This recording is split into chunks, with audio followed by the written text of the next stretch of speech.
Village food with Rupsana. আমি সেই রূপসানা আবারও হাজির হলাম প্রত্যেক দিনের মতন দারুণ স্বাদে রমজানের ইফতার স্পেশাল রেসিপি টক দই সাগু মাখা রেসিপি নিয়ে। আসসালামু আলাইকুম সুপ্রিয় দর্শক বন্ধুরা, আজকের আমি রমজানের স্পেশাল ইফতারের একটা ডেজার্ট বানিয়ে দেখাবো সাগু মাখা। তার জন্য আমি এখানে একটা মিক্সিং বোল নিয়েছি। বোলের মধ্যে আমি এখানে 200 গ্রাম দিয়ে দিচ্ছি সাগু।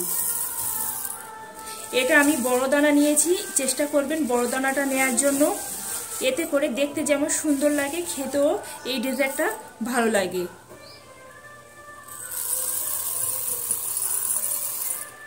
এবার আমি সাগুতে পানি দেব। সাগুতে পানি দিয়ে সাগুটা আমি 2 থেকে 3 বার ভালো করে সাগুটা এইভাবে হাত দিয়ে চটকে চটকে ধুয়ে ফেলে দেব। ওটা আমি এখানে 3 থেকে 4 বার পানি পাল্টে পাল্টে সুন্দরভাবে ধুয়ে নিয়েছি। এবার আমি সাগুর মধ্যে পানি দিয়ে দিচ্ছি। পানিটা দিয়ে এখানে আমি 3 থেকে 4 ঘন্টা ভিজিয়ে রেখে দেব। তারপরে ফিরে আসছি আপনাদের কাছে।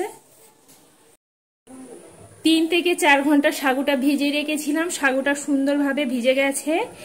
এবার আমি সাগুটা তুলে দেখাচ্ছি কত সুন্দরভাবে এখানে একদম ফুলে গেছে, সুন্দরভাবে ভিজেও গেছে।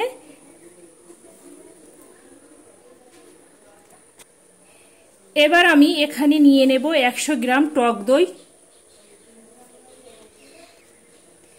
এবার আমি 100 গ্রাম টক দইটা এই সাগুর মধ্যে দিয়ে দিচ্ছি। সারাদিন রোজার পরে শরীর যে ক্লান্তি ভাব থাকে, একবার হলেও বন্ধুরা এই সাগু মাখা রেসিপিটা একবার বানিয়ে দেখতে পারেন, খেতে অসম্ভব মজাদার হয়। এবার আমি এখানে দিয়ে দেব 4 চামচ চিনি।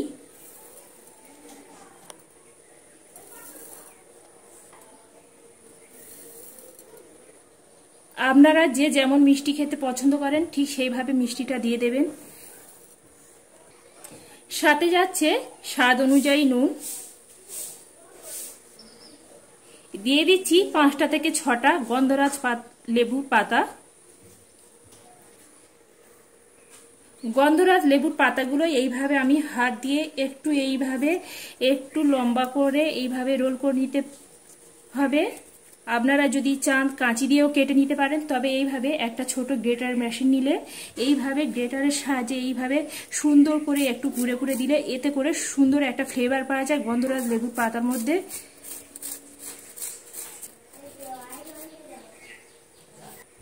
লেবু পাতাগুলো সুন্দরভাবে গ্রেট করে নিয়েছি। সব শেষে দিয়ে দিচ্ছি এখানে 1 ফালি লেবু। লেবুর রসটা আমি এইভাবে দিয়ে দিচ্ছি সাগুর উপরে। বন্ধুরা, এটা ইফতারের কিছুক্ষণ 10 মিনিট আগে এইভাবে তৈরি করে নিয়ে এটা ফ্রিজে রেখে দেবেন। আর ইফতারের সময় খাবেন, একদম জীবন মন প্রাণ একদম ঠান্ডা হয়ে যাবে। আর খেতে বন্ধুরা একদম জাস্ট ফাটাফাটি হবে। এবার আমি সমস্ত কিছু উপকরণ এখানে অ্যাড করে দিয়েছি। এবার হাত দিয়ে সুন্দরভাবে এইভাবে চটকে চটকে মেখে নিতে হবে।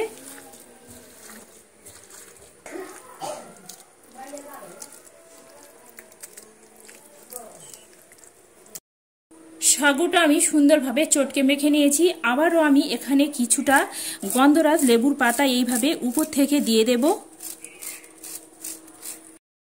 সাগুটা আমি সুন্দরভাবে চটকে মেখে নিয়েছি। আবারও আমি এখানে কিছুটা গন্ধরাজ লেবুর পাতা এইভাবে উপর থেকে দিয়ে দেব। দেখতে পাচ্ছেন বন্ধুরা, এখানে আমি গন্ধরাজ লেবুর পাতাটা আমি গ্রেটারের সাহায্যে এইভাবে একদম ছিটিয়ে দিলাম।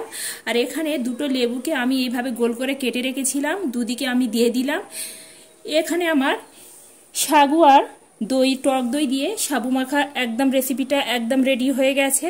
বন্ধুরা, আমার এইভাবে নিত্য নতুন চ্যানেলে এইভাবে নিত্য নতুন রেসিপি পেতে গেলে আমার চ্যানেলটি অবশ্যই করে সাবস্ক্রাইব করে রাখবেন। পাশে থাকা বেল আইকনটি প্রেস করবেন। আমি যখন কোনো এইভাবে নিত্য নতুন সহজ সহজ রেসিপি দেব, সবার আগে নোটিফিকেশন আপনাদের কাছে পৌঁছে যাবে।